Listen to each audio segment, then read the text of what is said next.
Good morning, guys. This is Tom from SouthwestFloridaRealEstate.com, your Florida realtor. Just had a conversation with a client who's interested in selling their home here in Southwest Florida.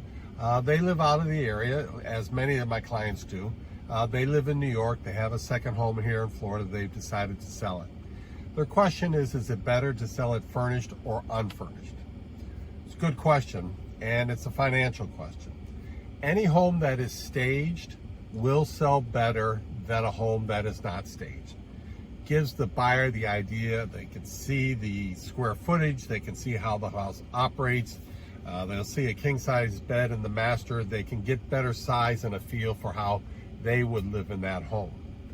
Now the question is, if that furnishing is brand new or newer and it has some value to you, should you list it as furnished, unfurnished, negotiable?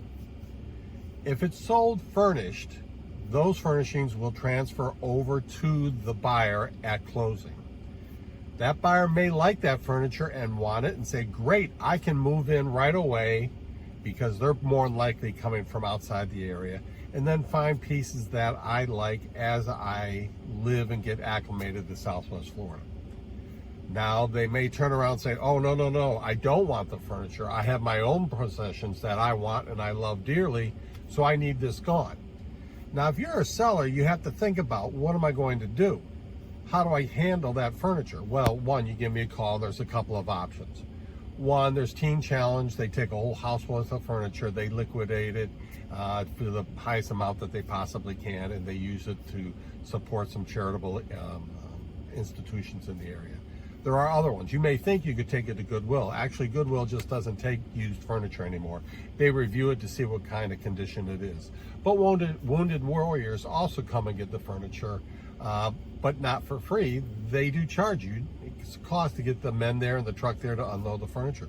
You can do an estate sale.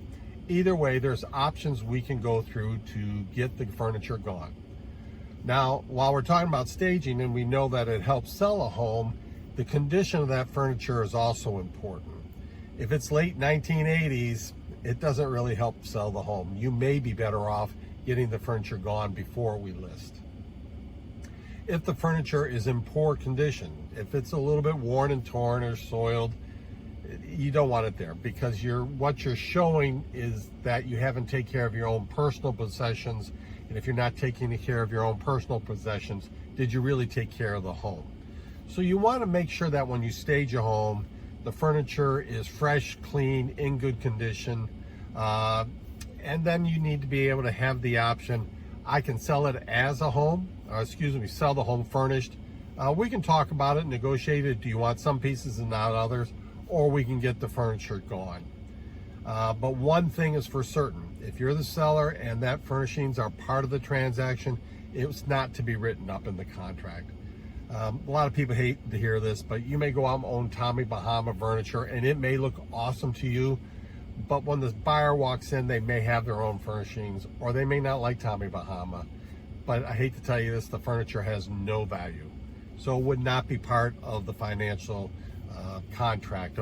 You can have an agreement between buyer and seller, that's fine, but it won't be part of the contract that's submitted to a lender. So that's the video for sellers. There's a couple of options. Yes, it should be staged. Yes, the furniture should be in good shape.